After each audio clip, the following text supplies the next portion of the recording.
Comment il est arrivé ici, le sable du désert? Le sable du désert, c'est une longue histoire. Bonjour à toutes et à tous, et oui, c'est pas sorcier, il y a du sable dans beaucoup de déserts et c'est sans doute une longue histoire, mais aujourd'hui c'est une autre histoire pour notre désert du jour, un désert cette fois rempli non de sable mais de larmes.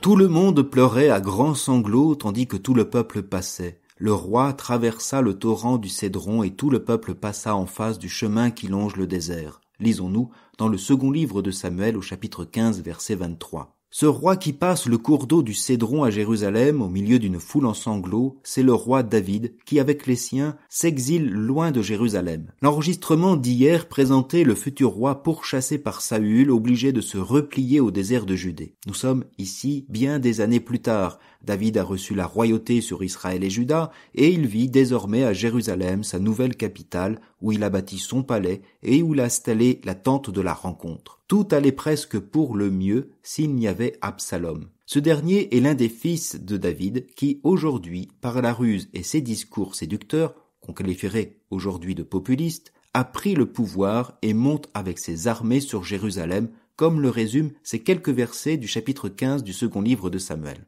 La conjuration devint puissante et la foule de ceux qui se ralliaient à Absalom de plus en plus nombreuse. Un messager va annoncer à David: « Le cœur des hommes d'Israël a pris parti pour Absalom. » Alors David dit à tous ses serviteurs qui étaient avec lui à Jérusalem: « Debout, fuyons, autrement nous n'échapperons pas à Absalom. Vite, partez, sans quoi il nous gagnera de vitesse, il nous précipitera dans le malheur et passera la ville au fil de l'épée. » David fuit, encore comme autrefois. Après Moïse d'ailleurs, David est certainement le personnage biblique qui séjourne le plus au désert, depuis son enfance, puis sa longue fuite face à la colère du roi Saül, et maintenant pour échapper à son propre fils. Mais ce n'est pas l'histoire de trahison qui m'intéresse ici que cette fuite de Jérusalem. En effet, dans la Bible, c'est certainement le passage où l'on marche le plus lentement, car il faut plus de 2 chapitres pour faire 30 kilomètres depuis le palais royal en 2 Samuel 15-14 jusqu'au Jourdain en 2 Samuel 17-25.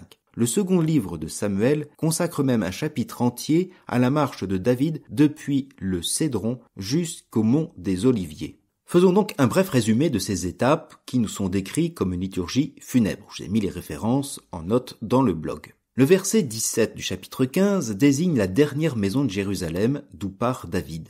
David sort de la ville à pied en compagnie de ses épouses, de ses enfants et une escorte de fidèles. Malgré la tragédie, David confesse ici sa foi en la miséricorde et la bonté de Dieu. Puis, la procession arrive au torrent du Cédron, au verset 23. David décide de s'en remettre à la volonté de Dieu en laissant l'arche d'alliance à Jérusalem. Voici, dit le texte, voici que Sadoc lui aussi était là, accompagné de tous les Lévites portant l'arche d'alliance de Dieu. Le roi dit à Sadoc: « Ramène l'arche de Dieu dans la ville. Si je trouve grâce aux yeux du Seigneur, il me ramènera et me permettra de la revoir, ainsi que son domaine. » Puis commence l'ascension du mont des Oliviers. David montait en pleurant, la tête voilée, il marchait pieds nus. Tous ceux qui l'accompagnaient avaient la tête voilée, il montait en pleurant, dit le verset 30 du chapitre 15. Au sommet du mont des Oliviers, là où l'on plie les genoux face au temple, dit le texte, un serviteur lui apporte son aide en pain, en vin et en âne. Les ânes, dit-il, serviront de monture à la famille du roi, les pains et les fruits seront la nourriture des plus jeunes, et le vin la boisson pour qui sera épuisé dans le désert, lisons-nous au chapitre 16, verset 2.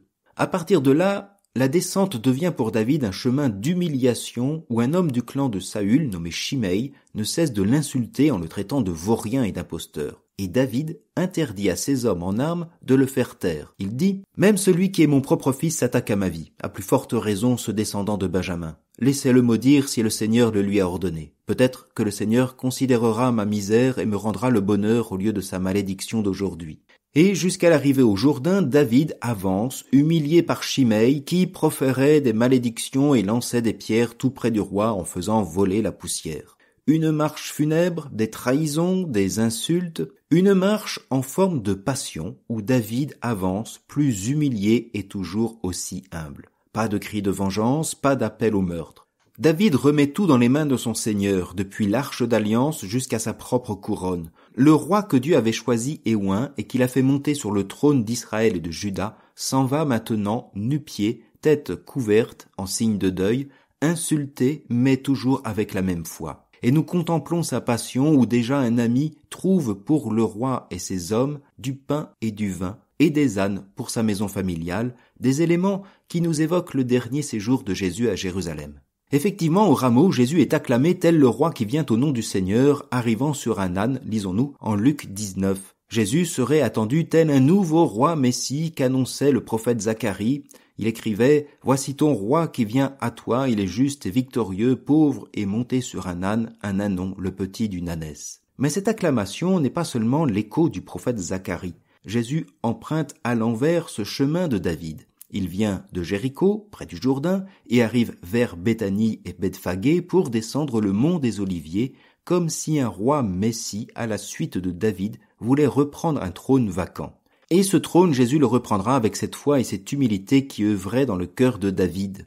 David reviendra à la mort tragique d'Absalom, ce fils conspirateur qu'il a aimé pourtant jusqu'au bout, pour s'asseoir sur le trône d'Israël et de Juda, mais rien ne sera plus comme avant, la tristesse va envahir le cœur du roi. Et toujours, pourtant, Israël regrettera ce roi Messie humble et aimant, espérant que Dieu lui donne un digne successeur. Alors, Jésus entre à Jérusalem. Mais son trône n'est pas au palais comme l'arche d'alliance n'est plus dans le temple. Il nous faudra encore le suivre sur son chemin de passion pour le voir instaurer une royauté nouvelle et une nouvelle alliance sur la croix où ce Fils unique de Dieu vient révéler tout l'amour et le salut du Père. C'est ce chemin de passion que nous célébrerons le jour de la fête des Rameaux et je vous donne rendez-vous lundi pour le début de la Semaine Sainte. Bon dimanche, bonne fête des Rameaux en compagnie de la parole de Dieu.